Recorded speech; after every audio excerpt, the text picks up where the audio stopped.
This is Brad Berry, Chief Investment Officer and Portfolio Manager with Dynamic Wealth Group. Welcome to this market and economic update. In this video, we'll discuss the upcoming presidential election and the candidates' economic platforms. This election is historic because the economic policy proposals of both candidates are still being unveiled despite the election being only 2.5 months away. Still, it's possible to not only draw similarities and differences between the two candidates, but it's important to review what history tells us about the impact of each political party on the economy and the markets. It's also no secret that politics have become much more polarized in recent years, and many Americans feel very strongly about the candidates. However, while elections are important as voters, taxpayers, and citizens, it's important to vote at the ballot box and not with the actions we take on our portfolios. Over the next few minutes, we'll explore these topics and show why investors should not overreact to any election outcome or policy proposal, as history has shown us that what is said during an election is not necessarily what happens afterwards. First, this chart shows that the economy has grown steadily since World War II across both Democrats, shown in blue, and Republicans, shown in red. Recessions are illustrated by the shaded blue lines. While this may not seem intuitive to some investors, there are many more significant factors that have an impact on business cycles beyond which party is in the White House.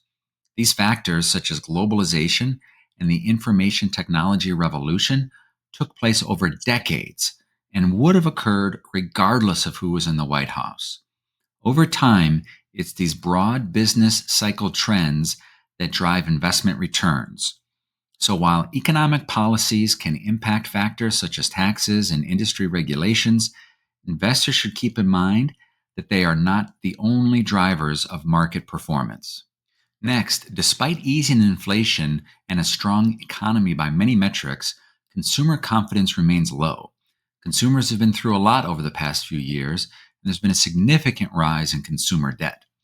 As you can see from this chart, total non-mortgage consumer debt has more than doubled over the past 2 decades. Student and auto loan balances in particular have surged recently, increasing to their highest rates since 2003. Both presidential candidates have centered their economic platforms on consumer issues for this reason. Despite their differences in many areas, especially when it comes to social policy, their economic proposals share many broad similarities.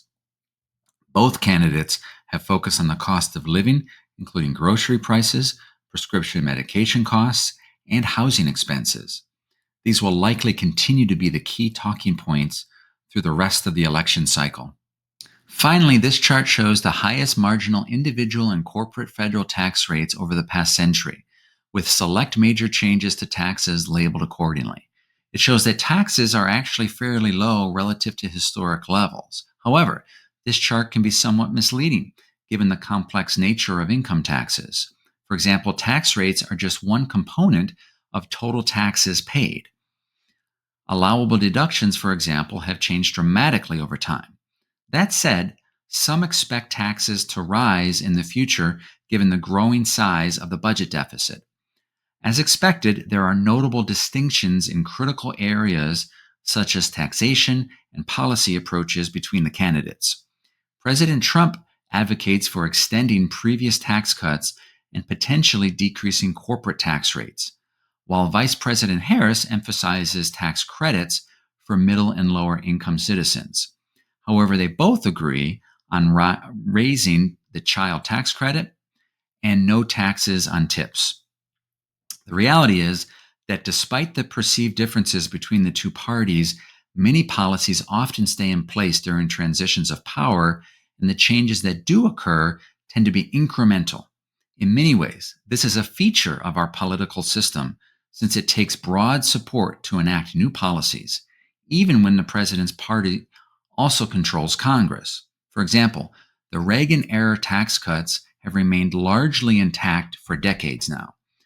So while investors may be nervous about the election's impact on the markets and the economy, historical evidence suggests that presidents often receive disproportionate credit and blame for long-term economic outcomes.